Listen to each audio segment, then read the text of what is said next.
Recoge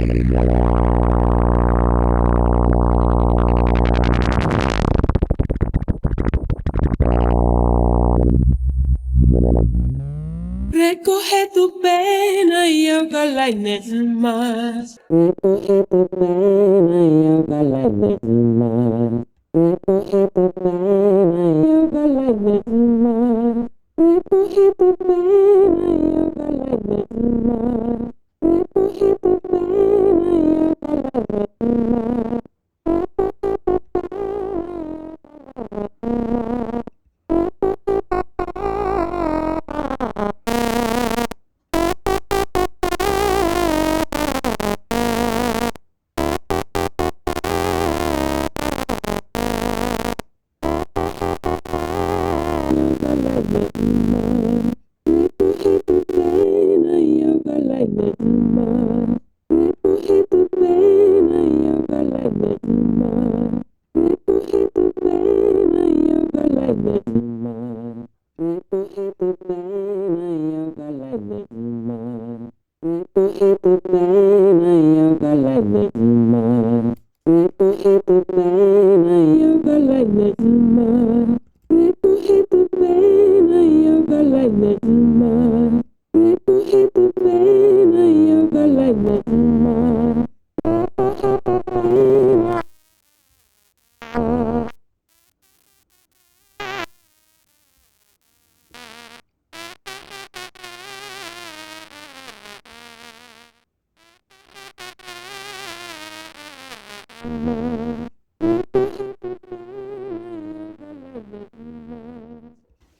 Here we go, that's the subharmonics weirdness.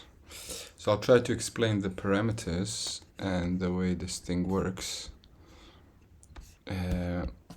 So one thing you see is that I'm using a filter before, and typically pre and post filtering is both very useful, but I'll leave that to you. So the raw sub distort is actually just the really core nonlinearity there.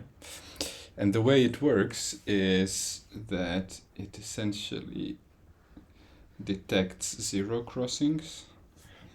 So if I have a sine wave like this, the zero crossings would be detected in these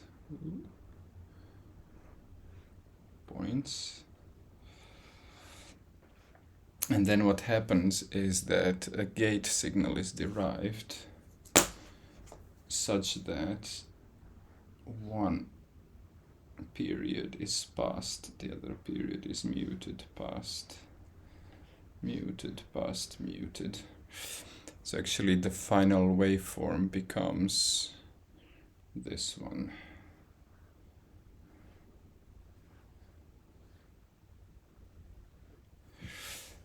Okay, and that one has halved the period and therefore contains energy at subharmonic frequencies and a whole lot of other things. So the way this works is that essentially it starts with a zero, by the way. So actually the first one detected is zeroed out, and this is subharmonics index 2, modulo 2 at this stage. And then if I take the third subharmonic, then this changes in that it will become essentially a staircase type signal to start with. So I get a 0, first one, second one, third one, and then back again at 0, 1, 2, 3. So the waveform becomes something like nothing, a bit, and a bit larger, nothing, a bit, and a bit larger. Okay, so that's the general idea, and then if I take modulo 5, for example, then I would have 1, 2, 3, 4, 5, and then back again. So this is my gate signal. Cool, now the pulsiness parameter essentially applies to this staircase looking signal, and it does an exponentiation on it. First it normalizes this to peak at 1, so this is between 1 and 0. And then applying this exponent, if it's lower than 1, if it's 0.5, you expect a kind of square root type transfer. So actually this will start bulging up, and at an extreme situation you would still retain the 0 because it's always a 0, but actually these would be progressively higher. So that would be the function. And then if I apply an exponent of, let's say, 5, then the transfer function looks a lot like this. So actually my gate function will start small and then end up in a really big one, something like that. So that's why I'd call it the pulsiness parameter. As you increase the pulsiness, you will essentially get this pulse to stand out more. Okay, now next up, horizontal shackles. So both shackles parameters are there to constrain the 0 detection. Okay, so back to my 0 detection with a bit more detail. So this is a detected 0 here, this is a detected 0 crossing, I should say, yeah? So the horizontal shackles is essentially a time parameter. And if there are multiple pulses arriving within that time parameter, then those will be discarded.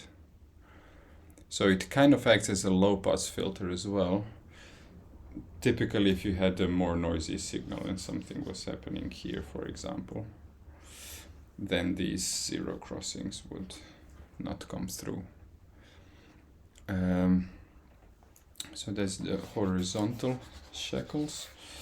And the vertical shackles here is essentially just a threshold for 0 detection, 0 crossing detection. So instead of checking below 0 and above 0 for 2 consecutive samples, there's a small number here, 0.001 minus plus 0.001.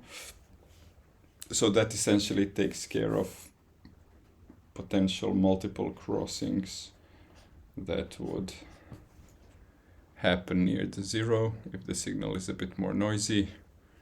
So it also acts as a kind of a gate. Cool. Now, the chop rise and the chop fall are fairly simple. If I take my typical gate function looking like this, then these are the chops, essentially the staircases. So the rise time will be this portion. Oops, it doesn't look great. This portion. So you kind of get a more rounded edge.